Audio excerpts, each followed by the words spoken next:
In this video, I'm going to teach you how to make Cash App Auto Accept. It's a very quick and easy process, so make sure to follow along.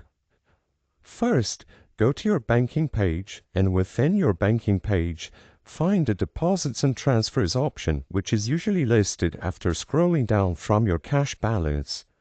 When you first access Deposit and Transfers, you just have to scroll down until you see this option, Auto Add Cash. Automatically add funds to the Cash App from your bank at the Recurring tab at the bottom of the page.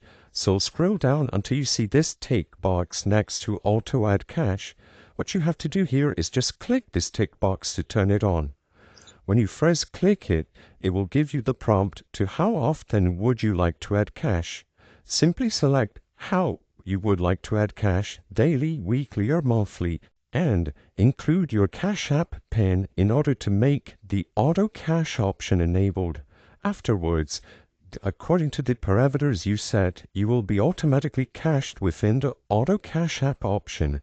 I hope I was able to help you on how to make Cash App Auto Accept. If this video helped you, please be sure to leave a like and subscribe for more quick and easy tips.